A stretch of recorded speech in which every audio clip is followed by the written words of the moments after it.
One little boy, Ilya, told us about watching his mother die in a missile attack that Russia had carried out, and what then happened to him in his trauma when he was taken to a hospital. He was given treatment, but he said the doctors there told him to repeat phrases in Russian, to praise Russia, to not praise Ukraine, to basically treat him as if he were someone to be erased in terms of identity and in terms of the past. He was eventually reunited with his grandmother, but he and these other children were brought to the United States by Ukrainian officials to testify at the UN. Some of them have testified in Washington because they believe in telling their stories that the world will care and that the world will make a difference here. And in Washington, it has gotten attention. We've seen bipartisan support. In fact, there was a bill pushed forward by Senator Klobuchar, Senator Katie Britt, a Republican, Senator Lindsey Graham, a Republican, to try to label Russia a state sponsor of terrorism solely on the grounds of what it is doing with this scheme of kidnapping. Of course, Russia says they're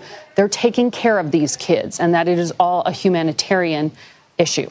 Separately, there is funding that was tucked into the NDAA, that defense bill, that could restore some funding to the research programs to at least help track these kids. It's pretty complicated in the middle of a war to try to track where these children are. And in the research that Yale has conducted, they've done things like compare photos from adoption agencies to images they've found online of kids and put two and two together.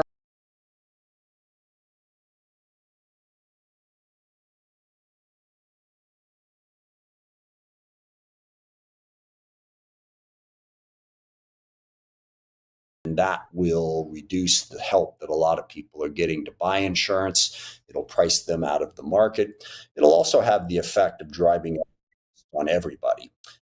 Because if you have more uninsured, you have more uncompensated care, and then healthcare providers and insurers try to make that money up on. His wife lives with a disabling spinal condition, diabetes, hypertension, depression, and takes dozens of daily medications. Without this tax credit, they will lose their coverage that is keeping his wife alive. People like... what is going on in our country right now should alarm all of us and should really bring back to the middle a conversation on how we can deal with immigration as a whole. You back into reopening the government until after this protest, until after President Trump fires some government employees. I think that's what's going to... Big part of my childhood, and I really identified with the character of Superman, who strange visitor from another planet. I mean, it's like very much an immigrant story. Yeah. I've always